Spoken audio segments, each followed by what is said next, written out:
গেল সপ্তাহে generation Z বা জেন জিদের আন্দোলনের টালমাটাল হয়ে পড়েছিল নেপাল। আন্দোলনের তীব্রতা সরকার পতনে মোড় নিয়েছে।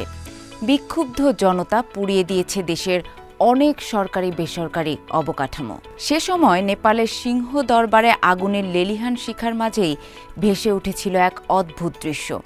সরকারি ভবনের সোনালী গেটের সামনে উঠছে জাপানি মাঙ্গা সিরিজ ওয়ান পিসের জলদস্যু পতাকা।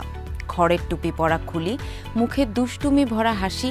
এই আগুন ও পতাকাকে দূর থেকে একসঙ্গে দেখে মনে হয়েছিল যেন কোনো কমিক্স উৎসবের আয়োজন, অথচ সেটি ছিল সরকারের বিরুদ্ধে জেনজি আন্দোলনের প্রতীক। তরুণদের হাতে ধরা এই পতাকা নিছক কার্টুন নয়, বরং একরকম ঘোষণা। তারা বোঝাতে চাইছে, আমরা থামব না, আমরা বাধা ভাঙব। নেপালে প্রধানমন্ত্রীকে হটানোর দাবিতে শুরু হওয়া আন্দোলনে এ পতাকা যেন হয়ে উঠেছে বিদ্রোহী মনোভাবের দৃশ্যমান রূপ। তবে কেন এই পতাকা? উত্তর লুকিয়ে আছে ওয়ান পিসের নায়ক মানকি ডি লুফির গল্পে। সে নিজের গ্রাম ছেড়েছে ওয়ান পিস নামের অমূল্য ধন খুঁজে বের করার জন্য। কিন্তু তার যাত্রা শুধু ধন সম্পদ বা ক্ষমতার জন্য নয়, বরং নিজের স্বপ্ন পূরণের জন্য, স্বাধীনভাবে বাঁচার জন্য। পথে সে যাদের নিপীড়িত অবস্থায় দেখে তাদের মুক্ত করতে এগিয়ে আসে। যে কেউ শক্তিশালীর দমন নীতির শিকার হলে লুফি তাদের পাশে দাঁড়ায়।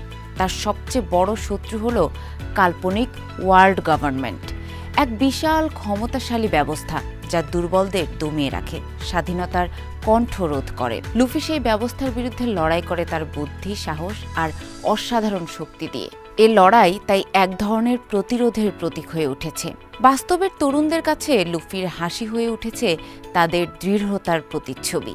এ প্রসঙ্গে নেপালি সংগঠক বিখ্যাত খত্রী বললেন, আমরা চেয়েছিলাম আন্দোলনটা যেন সত্যি আমাদের প্রজন্মের হয়, তাই স্লোগান থেকে প্রতীক সবকিছু এমনভাবে সাজানো হয়েছে যাতে জেনজি সহজে সংযোগ খুঁজে পায়। অনেকেই অ্যানিমে ভালোবাসে, তাই লুফির পতাকা আমাদের রাগ, আশা আর একতা বোঝানোর সহজ ভাষা। এই সহজ ভাষায় এখন সীমান্ত পেরিয়ে ছড়িয়ে পড়েছে। ইন্দোনেশিয়া, ফিলিপাইন থেকে শুরু করে প্যারিস পর্যন্ত তরুণরা একই পতাকা হাতে নিচ্ছে। মাঙ্গা বিশেষজ্ঞ আন্দ্রেয়া হরবিনস্কি বলেন, লুফিকে কেউ এড়াতে পারে না। প্রতিকূলতার মাঝেও তার হাসি, লক্ষ্যের দিকে দৃঢ় চিত্রে এগিয়ে যাওয়া, সবাই এতে নিজেদের দেখতে পায়। তাই এই পতাকা এত সহজে রাজনৈতিক প্রতীকে রূপ নিয়েছে।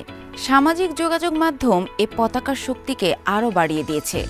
মার্কিন অধ্যাপক নুররিয়ান্তি জাল্লি বলেন, এই প্রতীকগুলো শব্দ ছাড়াই কথা বলে। নেপালি, ইন্দোনেশীয় বা ফরাসি তরুণেরা হয়তো এক ভাষায় কথা বলে না, কিন্তু লুফির গল্পটা সবাই বোঝে। এ বোঝাপড়ায় পতাকাটিকে এক বৈশ্বিক প্রতিরোধ চিহ্নে পরিণত করেছে।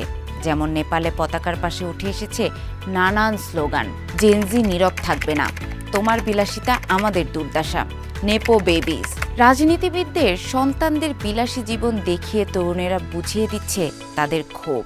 অন্যদিকে ইন্দোনেশিয়ায় পতাকাটি হয়ে উঠেছিল বিতর্কের কেন্দ্র। স্বাধীনতা দিবসের আগে সাধারণ মানুষ পতাকাটি ওড়ালে সরকার তাকে রাষ্ট্রদ্রোহের সঙ্গে তুলনা করে। কর্তৃপক্ষ পতাকা বাজেয়াপ্ত করে, দেয়ালচিত্র মুছে দেয়, কিন্তু তাতে প্রতিবাদ দমে যায়নি। শিল্পী কেমাস মোহাম্মদ ফিরদাউস নিজের হাতে আঁকা জলি রজার শেষ করতে করতে বলেন, এটা সরকারের জন্য সতর্ক বার্তা। মানুষ চায় সরকার তাদের আওয়াজ শুনুক। শেষ পর্যন্ত লুফির খড়ের টুপি শুধু কাগজে আঁকা নয়, বরং জেনজিদের বিদ্রোহী কণ্ঠের প্রতীক হয়ে উঠেছে। ডিজিটাল আর বাস্তব জগৎ মিলে মিশে এখন একটি নতুন প্রতিবাদের ভাষা তৈরি করছে, যেখানে মাঙ্গার কল্পনার জলদস্যুরাই তরুণদের স্বাধীনতার লড়াইকে আলোকিত করছে।